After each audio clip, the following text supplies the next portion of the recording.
Padma Bhushan award గ్రహీత doctor Chiranjeevi గారు, వారు 46 సంవత్సరాల నట ప్రస్థానం, సినీ ప్రస్థానం, 155 సినిమాల్లో నటించినటువంటి ఒక గొప్ప వ్యక్తి.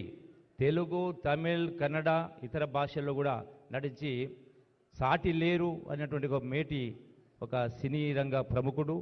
అట్లాగే గతంలో కూడా 3 నంది పురస్కారాలు అందుకున్న వ్యక్తి, రఘుపతి వెంకయ్య అవార్డు కూడా గెలుచుకున్న వ్యక్తి, అట్లాగే 9 ఫిలింఫేర్ అవార్డ్స్, సౌత్ అవార్డ్స్ కూడా అందిన వ్యక్తి. ఇక వారైతే బ్రేక్ డ్యాన్స్ యావత్ రాష్ట్రం మొత్తం కూడా,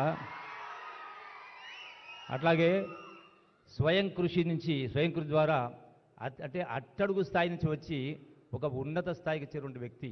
వెంకయ్యనాయుడు గారిని చూసినా, చిరంజీవి గారిని చూసినా, ఈనాటి గ్రహీతలు చూసినా, అంటే మనిషి తలుచుకుంటే అసాధ్యమంటూ ఏంది లేనిది మరొకసారి వీరు రుజువు చేయడం జరిగింది. అట్లాగే ఈనాడు 92 సంవత్సరాల తెలుగు సినిమా ఇండస్ట్రీలో ఒక డైనమిక్ హీరోగా ఎదిగిన వ్యక్తి మన చిరంజీవి గారు. వారిని ప్రత్యేకంగా వారి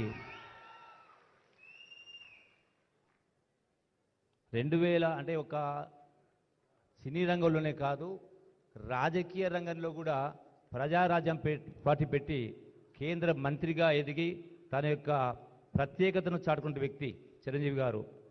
అంతేకాకుండా 1998 2 అక్టోబర్ గాంధీ జయంతి నుంచి బ్లడ్ బ్యాంక్ ఏర్పాటు చేసి ఈనాటి వరకు 10 లక్షల యూనిట్స్ అంటే బ్లడ్ డొనేషన్ 10 లక్షల యూనిట్స్, అట్లాగే ఐ బ్యాంక్ పెట్టి కార్నియా ట్రాన్స్ప్లాంట్ 10,000 మందికి ట్రాన్స్ప్లాంట్ చేసినటువంటి ఒక గొప్ప వ్యక్తి, మహానుభావుడు చిరంజీవి గారు.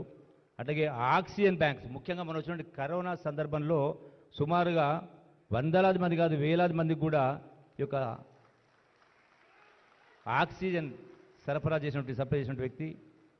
ఒక తెలంగాణ, ఆంధ్ర రాష్ట్రాల్లో చాలామంది యొక్క ప్రాణాలు కాపాడినటువంటి ఒక గొప్ప వ్యక్తి. కాబట్టి చిరంజీవి గారిని కూడా మరి ఈరోజు సన్మానించుకోవడం అదృష్టంగా భావిస్తూ, అట్లాగే ఫ్రీ క్యాన్సర్ స్క్రీనింగ్ క్యాంప్స్ కూడా ఏర్పాటు చేయడం జరిగింది వారిని. మరి ఈ సందర్భంలో వెంకయ్యనాయుడు గారిని, చిరంజీవి గారిని ప్రత్యేకంగా వారిని నా అదృష్టంగా భావిస్తూ